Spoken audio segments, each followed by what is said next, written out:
खाड़ी देशों में शुमार सऊदी अरब भारत से कोसों मील दूर है, लेकिन मुल्क की आबादी में भारत के अधिकांश मुसलमान आज भी यही मिलते हैं।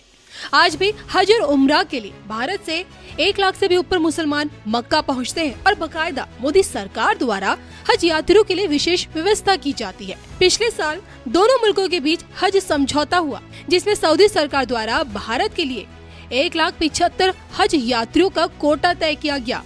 और अब जब हज यात्रा आरंभ होगी, हज के बाद उम्रा के लिए दुनिया भर के मुसलमान सऊदी अरब पहुंचेंगे, जिसे देखते हुए सऊदी सरकार ने ऐतिहासिक फैसले लिए हैं।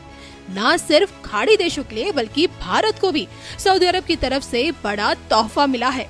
हज यात्रियों की सुविधा के लिए अब की बार सऊदी सरकार क्या कुछ बड़ा करने जा रही है, देखिए इस पर हमारी ये खास रिपोर्ट।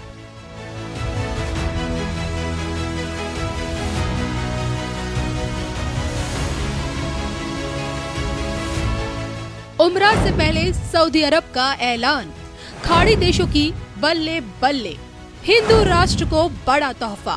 देखिए सिर्फ धर्म ज्ञान पर। पिछले साल सितंबर में दुनिया भर के करीब 20 लाख मुसलमान उम्रा के लिए सऊदी अरब पहुंचे और खुद के मूल निवासियों को मिलाकर सऊदी अरब में लगभग 1,30,00,000 लोगों ने उम्रा किया।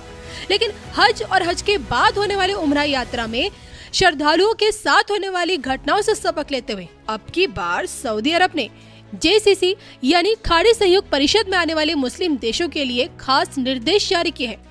उम्रा को लेकर लोगों को कोई परेशानी न हो सके, इसके लिए सऊदी सरकार ने बड़ा कदम उठाते हुए नए नियमों का ऐलान किया है। JCC के नागरिक किसी भी समय मुख्तलिफ जगहों और हवाई एंट्री पॉइंट के माध्यम से उम्रा करने के लिए सऊदी अरब की यात्रा कर सकते हैं।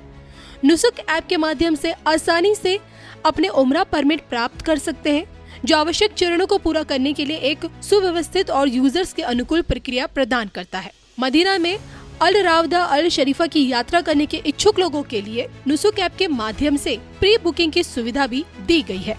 अब जब बात भारत की जाती है, तो भारतीय मुसलमानों को ध्यान में रखते हुए सऊदी सरकार द्वारा ये निर्देश जारी किए गए हैं। पर्सनल यात्रा और पर्यटन वीजा सहित विभिन्न प्रकार के प्रवेश वीजा वाले मुसलमान भी अपार्टमेंट के बाद उम्रा कर सकते हैं। मदीना में पैगंबर की मस्जिद और पैगंबर मोहम्मद के विश्राम स्थल अल रावदा अल शरीफा का दौरा भी कर सकते हैं। उम्रा वीजा को 30 से 90 दिनों तक बढ़ा दिया गया है। जमीन और हवा के साथ समुद्री रास्ते से भी सऊदी अरब में एंट्री मिल सकती है।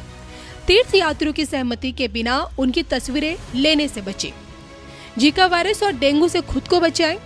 क्रॉनिक बीमारी से पीड़ित मुसाफिरों को सलाह दी जाती है कि वो अपनी मेडिकल कंडीशन की डिटेल्स देने वाले दस्तावेज साथ रखें।